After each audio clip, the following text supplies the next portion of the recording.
Vamos a los reportajes especiales de la revista de la semana. Incluso una mañana con neblina es ideal para iniciar un maravilloso recorrido. Los barrios de Villarrica dan paso a valiosos humedales de gran belleza. Las primeras elevaciones del Ibituruzú, con misteriosas formas, tienen como telón de fondo a la cordillera más elevada del Paraguay. Una campana de 1.200 kilos del año 1781 y un reloj con piezas originales de 1910 se encuentran en la Catedral de Villarrica. El actual templo se construyó en 1883. En 1929 el Vaticano le dio categoría de catedral.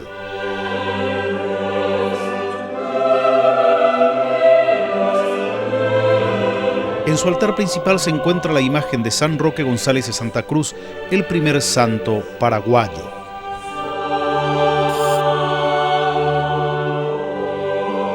La primera escuela de Villarrica fue creada en 1842 bajo el gobierno de don Carlos Antonio López. Durante la Guerra Grande, el maestro Fermín con sus 78 alumnos se unió al ejército paraguayo. Todos murieron durante la batalla de Piribehuy el 12 de agosto de 1869.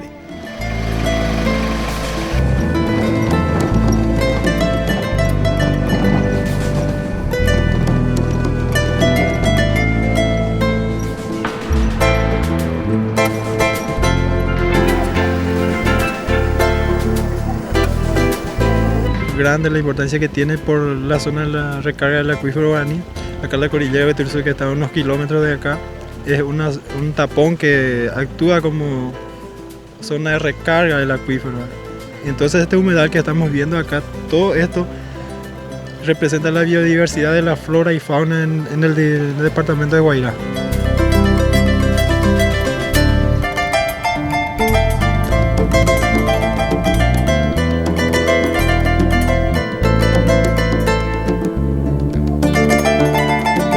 Precedido por estos valiosos humedales, la cordillera del Ibituruzú abre las puertas a las maravillas turísticas de la región.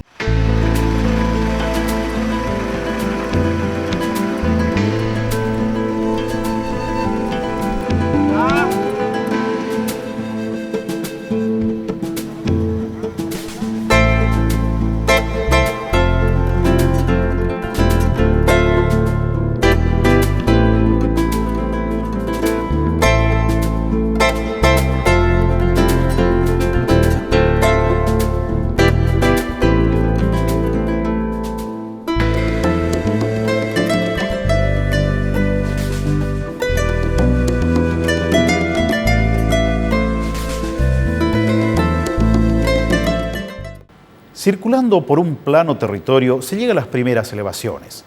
La entrada a la cordillera del Ibituruzú está vigilada por un llamativo cerro. Los lugareños lo llaman Teyuguazú, por el aspecto que tiene esta singular formación rocosa. Para mí es un Teyuguazú también. Los pobladores de esta zona dicen que es el guardián del Cerro Acatí. Es la zona de recursos manejados, es la parte de la entrada mismo. Y dicen que es el famoso Teyuguazú, ¿verdad? Que está dormido, que está ahí esperando el momento de despertar.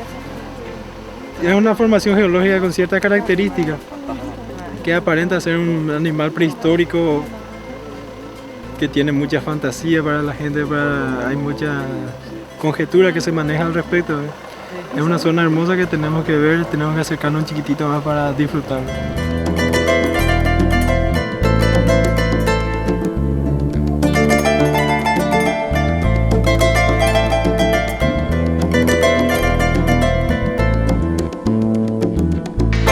Y es muy importante también cuidar todo el entorno. Sabemos que al ingresar en un ecosistema estamos causando un desequilibrio. Vamos a tratar de que el desequilibrio que lleguemos a causar sea el de menor impacto posible para conservar el área de recursos manejados y consecuentemente también conservar todo lo que va a ser el desarrollo de un circuito turístico autosustentable. Tenemos vegetación baja, que son la famosa mambay, especie de epífitas, como son las orquídeas silvestres.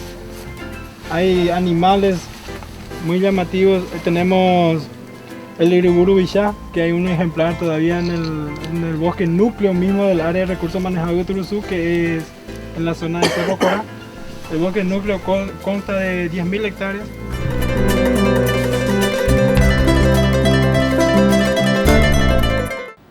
Un refugio de los antiguos habitantes de esta parte de América se preserva en la cordillera del Ibituruzú. Esto en instantes aquí, en la revista de la semana.